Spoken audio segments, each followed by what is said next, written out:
Hello, everybody. Welcome back to another episode of 5 Minute Gaming News, the show that may or may not be 5 minutes. Today in the news, in the latest chapter of a game of acquisitions, Phil Spencer shared his thoughts regarding the possibility of the Microsoft Activision Blizzard deal being blocked. While in the UK for meetings with the Competitive and Markets Authority, CMA, the group that has expressed objection to the merger, Spencer shared the following with the Times. This is an important acquisition for us. It's not some linchpin to the long term. Xbox will still exist if this deal doesn't go through. Which, just to be clear, I hope they would. Microsoft has 23 studios under them right now. There's plenty of games in development, there's plenty of genres they're tapping into, but the statement does give off the same vibe as, I'm better off without them after being ghosted on the first date. Spencer went on to say, I'd hate to see consoles go to where phones are, where there are only 2 manufacturers, and right now, we have 3 good competitors. And I think we can agree on that, Phil. Competition is not only great for a healthy games market, but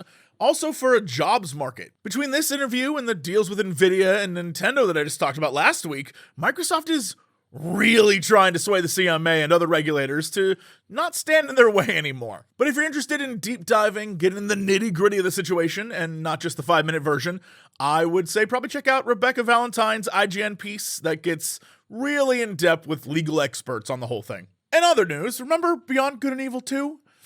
I do. Yes, that's right, I'm talking about the game that was announced almost a decade ago that had Joseph Gordon-Levitt wanting to crowdsource art and music at E3 2018. Not gonna let anyone forget about that. Well, the game, unfortunately, is once again experiencing developmental hurdles, including the departure of Guillaume Carmona, Ubisoft Montpellier's managing director. According to Kotaku, the departure comes as the studio faces a labor investigation by local government authorities over an unprecedented number of developers experiencing burnout and going on sick leave. Carmona declined to comment when asked about why he was no longer at Ubisoft. And this has been a problem for Ubisoft for some time. The workplace culture that a lot of people have been saying is not great. And that's something the company says they've been working on, but it seems pretty obvious in this case, they weren't working hard enough. But at this point in time, the sequel to one of my favorite old games, Beyond Good and Evil 2, has now surpassed Skull and Bones and Duke Nukem Forever and having the longest development of any video game. And it honestly doesn't look like things are going to get better.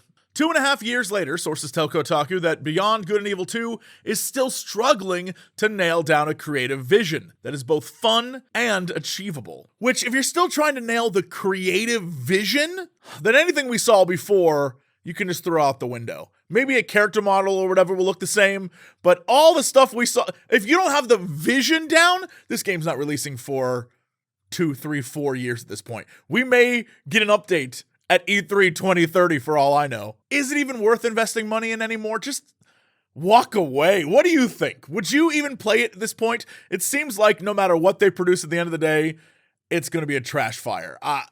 What do you think? And finally, the big news all the old Soulsverse people have been talking about. From Software has announced the Elden Ring DLC is officially in development. The expansion is titled Shadow of the Erdtree, and while there isn't really much known outside from the art we got yesterday in a tweet, the DLC will likely probably just be a single-player expansion, featuring new bosses and locations, although there was talk of PvP stuff, so who knows? And hey, since we're talking about Elden Ring, I did a co-op run with my good buddy Octo over on Cox Clips. If you want to see a man who is incredibly unqualified to play any Souls game, and then Octo, he found a way to break it. I'm going to let you know, he found a way to break it, and it's beautiful. The man's the most powerful character ever. There's some guests who show up. Maybe Gerard shows up for a little bit. Who knows? And then, at a certain point, everyone moved on, and I had to play by myself, and, well, maybe I'll come back to it. But go check out the stuff we did. It's a laugh riot, and I had a ton of fun. So please, by all means, over on Cox Clips. That's it for me. Thank you so much. I'll see you tomorrow for another episode of 5 Minute Gaming News.